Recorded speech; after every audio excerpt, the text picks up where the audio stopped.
Hello all welcome back to my channel. ഇന്നത്തെ വീഡിയോയിൽ ഒരു SSLC സ്റ്റഡി പ്ലാൻ ആണ് പറയുന്നത്. ട്യൂഷന് പോവാത്തവർക്കുള്ള കേട്ടോ. ഞാൻ കഴിഞ്ഞ മുന്നത്തെ വീഡിയോയിൽ ഞാൻ എൻ്റെ സ്വന്തം SSLC പ്ലാൻ പറഞ്ഞപ്പോൾ അതിനിടയിൽ വന്നൊരു കമൻറ്റാണ് ട്യൂഷന് പോവാത്തവർക്കുള്ളൊരു പ്ലാൻ പറയുമെന്ന് ചോദിച്ചിട്ട്. കാരണം ഞാൻ ട്യൂഷന് പോകുന്നുണ്ട്, അതുമായിട്ട് ബന്ധപ്പെട്ടൊരു പ്ലാനാണ് ഞാൻ ആ വീഡിയോയിൽ പറഞ്ഞത്. ഇതിൻ്റെ അതേ കാര്യം തന്നെ ഞാൻ നെക്സ്റ്റ് എൻ്റെ ഒരു വ്ളോഗിൽ സൂചിപ്പിച്ചപ്പോൾ വേറൊരു കമൻറ്റ് കൂടി വന്നു. ഈ രണ്ട് കമൻറ്റിൻ്റെ ബേസിലാണ് ഈ ഒരൊറ്റ വീഡിയോ ചെയ്യുന്നത്. Because each comment is important for me. എന്തായാലും നമുക്ക് പ്ലാൻ പറയാം അല്ലേ. ആദ്യം തന്നെ ഒരു കാര്യം പറയട്ടെ. ഞാനിവിടെ പറയുന്നത് എൻ്റെ പ്ലാനല്ല, ഞാൻ പറഞ്ഞല്ലോ. പക്ഷേ ഞാനിപ്പോൾ ഒരു 10th ട്യൂഷന് പോയിട്ടില്ലായിരുന്നു എങ്കിൽ ഞാൻ ചെയ്യുമായിരുന്നൊരു പ്ലാനാണ് പറയുന്നത്. പിന്നെ എൻ്റെ കുറച്ച് ചിന്തകളും എൻ്റെ കുറച്ച് തോട്ട്സും കാര്യങ്ങളൊക്കെയാണ് ഞാനിവിടെ പറയുന്നത്. എന്തായാലും നമുക്ക് സ്റ്റഡി പ്ലാൻ പറയാനായിട്ട് പോവാം അല്ലേ. ആക്ച്വലി നമ്മുടെ 10th ആയതുകൊണ്ട് മെയ്യിൽ തുടങ്ങുന്ന എന്തോ ഞാൻ കേട്ടിട്ടുണ്ടായിരുന്നു. പക്ഷേ എനിക്ക് ഇതുവരെ അങ്ങനെ ഒരു അറിയിപ്പൊന്നും സ്കൂളിൽ നിന്നൊന്നും വന്നിട്ടില്ല. ഞാൻ വിചാരിക്കുന്നത് ജൂണിൽ തന്നെ നോർമലി തുടങ്ങുന്നതാണ്. അങ്ങനെ എന്തൊക്കെ പിൻവലിച്ചു അങ്ങനെ എന്തൊക്കെ കേട്ടിട്ടുണ്ട്. എന്തായാലും ഞാനിപ്പോൾ ജൂണിൽ തുടങ്ങുന്ന രീതിയിലാണ് കൺസിഡർ ചെയ്യുന്നത്. നമ്മുടെ മുന്നിൽ 1 month ഓഫ് ടൈം ഉണ്ട്. അത്രയും ടൈം ഉണ്ടെന്ന് പറയുന്നത് നിങ്ങൾ ആരും പേടിക്കേണ്ട ആവശ്യമൊന്നുമില്ല. മെല്ലെ മെല്ലെ പോയാലും മതി അല്ലേ. ഈ 1 month ഓഫ് ടൈം മാക്സിമം നന്നായിട്ട് യൂട്ടിലൈസ് ചെയ്യുക. ആദ്യം തന്നെ ഒരു കാര്യം പറയട്ടെ. ഞാൻ രണ്ടാമത്തെ കാര്യമായി പോയി അല്ല, എന്തായാലും പോട്ടെ. അതായത് ഞാൻ പറയാൻ പോകുന്നത്, നമ്മുടെ മുന്നിൽ ഈ ഒരു SSLC തുടങ്ങിക്കഴിഞ്ഞാൽ പിന്നെ ഓണം വെക്കേഷൻ ഉണ്ട്, ക്രിസ്മസ് വെക്കേഷൻ ഉണ്ട്. ഈ 2 വെക്കേഷനും സത്യം പറയുകയാണെങ്കിൽ നമുക്ക് കാര്യമായിട്ട് കിട്ടാൻ പോകുന്നില്ല.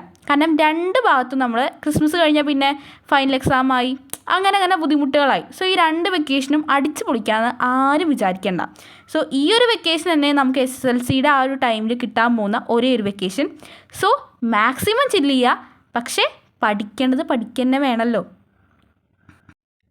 ഓക്കെ, അപ്പോൾ ഇത്രയാണ് എനിക്ക് രണ്ടാമതായിട്ട് പറയാനായിട്ടുള്ള കാര്യം. എന്തായാലും നമ്മുടെ പ്ലാനിലേക്ക് നമുക്ക് കടക്കാം അല്ലേ. അപ്പോൾ ഞാൻ പറഞ്ഞു ഒരു മന്ത് ഓഫ് ടൈം ഉണ്ട്. ഈ ഒരു ടൈമിൽ എല്ലാ ചാപ്റ്റേഴ്സ് എല്ലാ വിഷയങ്ങളുടെയും ഫസ്റ്റ് ചാപ്റ്റർ കംപ്ലീറ്റ് ആയിട്ട് പഠിക്കാം. ഡെയിലി ഒരു 2 hours എടുത്താൽ തന്നെ നമുക്കത് കംപ്ലീറ്റ് ചെയ്യാൻ പറ്റുന്നുള്ളൂ. വെറുതെ ഇങ്ങനെ റീൽസ് കാണുമ്പോൾ നമുക്ക് തന്നെ ഈ ഒരു മന്ത് കഴിഞ്ഞ് കഴിഞ്ഞാൽ നമ്മുടെ SSLC തുടങ്ങുമ്പോൾ നമുക്ക് തന്നെ ഒരു റിഗ്രറ്റ് അടിക്കും. ഈ ഒരു മന്ത് വെറുതെ വേസ്റ്റ് ചെയ്തല്ലോ എന്നുള്ളൊരു റിഗ്രറ്റ്. അത് ഒഴിവാക്കാനായിട്ട് just 2 hours of time daily നമ്മൾ ജസ്റ്റ് ഒന്ന് പഠിക്കാനായിട്ട് എടുക്കാം.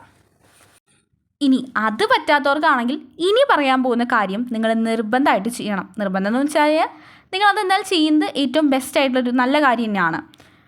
അതായത് ഞാൻ പറയാൻ പോകുന്നത് ചില സബ്ജക്റ്റിൻ്റെ ബേസിലാണ്. ഞാൻ പറഞ്ഞല്ലോ, എനിക്ക് ട്യൂഷൻ തുടങ്ങിയിട്ടുണ്ട്. അതുമാത്രമല്ല, ഞാൻ കഴിഞ്ഞ വർഷം സ്ക്രൈബ് എഴുതാൻ പോയ കുട്ടിയാണ്. അതായത് സ്ക്രൈബ് എന്താണെന്ന് എല്ലാവർക്കും അറിയും തോന്നുന്നു.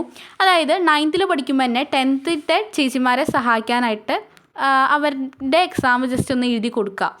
അവർ പറയുന്ന ഉത്തരങ്ങളാണ്, പക്ഷേ കുറച്ചൊക്കെ ഞങ്ങളും പഠിച്ച് പോകണമായിരുന്നു. അതുകൊണ്ട് തന്നെ 10th എല്ലാ ചാപ്റ്റേഴ്സിലൂടെയും ഞാൻ കടന്നു പോയിട്ടുണ്ട്. എല്ലാം കംപ്ലീറ്റ് ആയിട്ട് പഠിക്കാമെന്ന് വെച്ചാൽ പഠിച്ചിട്ടൊന്നുമില്ല. എല്ലാ ചാപ്റ്റേഴ്സിനും ജസ്റ്റ് ബേസിക്സ് ഒക്കെ ടീച്ചേഴ്സ് ചെറുതായിട്ട് പറഞ്ഞു തന്നിട്ടുണ്ട്. അതുകൊണ്ട് തന്നെ ഞാൻ ചാപ്റ്റേഴ്സിൻ്റെ കാര്യം പറയുകയാണെങ്കിൽ, അതായത് ഞാനൊരു വട്ടം SSLC എഴുതിയ ആളാണ്, അങ്ങനെ തന്നെ പറയാം. ചാപ്റ്റേഴ്സിൻ്റെ കാര്യം പറയുകയാണെങ്കിൽ മാത്സ് എടുക്കാം. മാത്സിലെ ആദ്യത്തെ ചാപ്റ്ററും അതുപോലെ തന്നെ 3rd ചാപ്റ്ററും ഇത് രണ്ടും പരസ്പരം കണക്റ്റഡ്, അതായത് കണ്ടിന്യൂഷൻ ആണ്. Arithmetic sequence and arithmetical equations അങ്ങനെ എന്തൊക്കെയാണ്. എന്തായാലും ഈ 2 സംഭവങ്ങളും 1ാം ചാപ്റ്ററിലും 3ാം ചാപ്റ്ററും പഠിക്കുന്നുണ്ട്. അതുകൊണ്ട് തന്നെ നിങ്ങൾ SSLC തുടങ്ങുന്നതിന് മുമ്പ് തന്നെ ഈ ചാപ്റ്റേഴ്സിൻ്റെ ഫൗണ്ടേഷൻ ഒന്ന് സെറ്റാക്കി വെക്കുന്നത് നല്ലതാണ്. അതായത് ഇക്വേഷൻസ് ഒക്കെ നോക്കി വെക്കുന്നത്. ഈ ചാപ്റ്ററിലെ കംപ്ലീറ്റ് ഇക്വേഷൻസ് പറഞ്ഞിട്ട് ഞാനൊരു കമ്മ്യൂണിറ്റിയിൽ ഒരു പോസ്റ്റ് ഇടാം, എൻ്റെ ഒരു നോട്ട് ഇടാം. അത് നിങ്ങളെല്ലാവരും നോക്കിക്കോട്ടോ. എന്തായാലും മാത്സ് അങ്ങനെ നോക്കിയാൽ മതി. ഇനി ബാക്കിയുള്ള ചാപ്റ്റേഴ്സൊന്നും എനിക്ക് ഓർമ്മയില്ല. ഇനി അടുത്തത് കെമിസ്ട്രിയാണ്. കെമിസ്ട്രിയിൽ എനിക്ക് പറയാനുള്ള കെമിസ്ട്രിയാണ്. കെമിസ്ട്രിയിൽ ഫസ്റ്റ് ചാപ്റ്റർ നമ്മുടെ മുന്നിൽ കിടക്കുന്നത് ഓർഗാനിക് കെമിസ്ട്രിയാണ്. വളരെ എന്നെ സംബന്ധിച്ചോളം എനിക്ക് ഭയങ്കര ബുദ്ധിമുട്ടുള്ള ഒരു ഭാഗമാണത്. 9th നമ്മുടെ ലാസ്റ്റ് ചാപ്റ്ററായിട്ട് വന്ന ആ ഭാഗമാണല്ലോ. അപ്പോൾ ചില സ്കൂളിലൊക്കെ അത് വേഗം എടുത്തു പോയിട്ടുണ്ടാവും. എൻ്റെ കാര്യം, ടു ബി ഹോണസ്റ്റ്, എൻ്റെ കാര്യം പറയുകയാണെങ്കിൽ ഞാൻ ആ ചാപ്റ്റർ ശരിക്കും പഠിച്ചിട്ടുണ്ടായിരുന്നില്ല. എന്നെ പോലെയുള്ളവരാണെങ്കിൽ നിർബന്ധമായിട്ട് 9th ക്ലാസ് എടുത്ത് കണ്ടോളൂ കേട്ടോ. 10th കാണുന്നതിനേക്കാൾ കൂടുതൽ 9th ആ ചാപ്റ്റർ ഒന്നുകൂടി സെറ്റാക്കണം. കാരണം അതിൻ്റെ കണ്ടിന്യൂഷനാണ് 10th വരുന്നത്. അപ്പോൾ ഞാൻ 10th എത്തിയിട്ട് ആദ്യം ട്യൂഷന് പോയപ്പോൾ ഈ ചാപ്റ്റർ എടുത്ത് തുടങ്ങിയപ്പോൾ ഫസ്റ്റ് തന്നെ എനിക്ക് ജസ്റ്റ് ഒന്നും മനസ്സിലാവാണ്ടായി.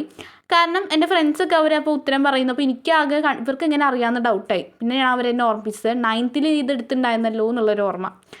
എന്തായാലും 9th കാര്യം ശരിക്കും പഠിക്കാത്തവരാണെങ്കിൽ എന്തായാലും ആ ക്ലാസ് എടുത്ത് കാണണം കേട്ടോ. പിന്നെ പറയാനുള്ളത് ലാംഗ്വേജസിലൊക്കെ ഇത്തിരി ബുദ്ധിമുട്ടുള്ള ആൾക്കാർക്കാണ്, പ്രത്യേകിച്ച് ഇംഗ്ലീഷ് ആൻഡ് ഹിന്ദി. ഈ വിഷയങ്ങളിലൊക്കെ ബുദ്ധിമുട്ടുള്ളവർ, ഇംഗ്ലീഷൊക്കെ ബുദ്ധിമുട്ടുള്ളവർ എന്തായാലും ഈ ഒരു വെക്കേഷൻ ടൈമിൽ പരമാവധി സ്പോക്കൺ ഇംഗ്ലീഷ് അല്ലല്ലേ, അങ്ങനത്തെ ക്ലാസ് നമ്മുടെ സൈലത്തിലൊക്കെ എന്തൊക്കെ ക്ലാസ് വന്നിട്ടുണ്ട്, അങ്ങനത്തെ ക്ലാസ് ഒക്കെ എടുത്ത് കാണാം കേട്ടോ.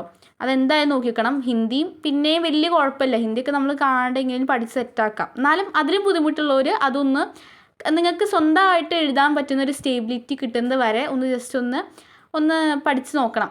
ആ ഒരു വിഷയങ്ങളല്ല, നമ്മുടെ ടെക്സ്റ്റ് അല്ലെങ്കിൽ കൂടി പുറത്തുള്ള കുറച്ച് വേർഡ്സും കാര്യങ്ങളൊക്കെ ഒന്ന് പഠിച്ച് വെക്കാം.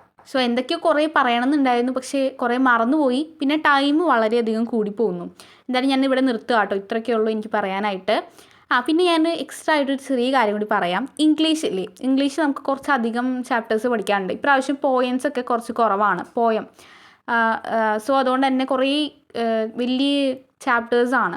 സോ അതുകൊണ്ട് തന്നെ ഫസ്റ്റ് ചാപ്റ്ററിൽ അത് the old man with very enormous വിങ്സോ അങ്ങനെ എന്തോ പറഞ്ഞിട്ട് ആ ചാപ്റ്ററിൽ 3 ക്യാരക്ടർ സ്കെച്ച് വരുന്നുണ്ട്. സോ ഈ ടൈമിൽ പറ്റാവുന്നവരൊക്കെ അത് പഠിക്കാൻ തന്നെയാണ് എൻ്റെ ഒരു അഡ്വൈസ് കേട്ടോ. സോ ഇത്രയേ ഉള്ളൂ ഇന്നത്തെ വീഡിയോ.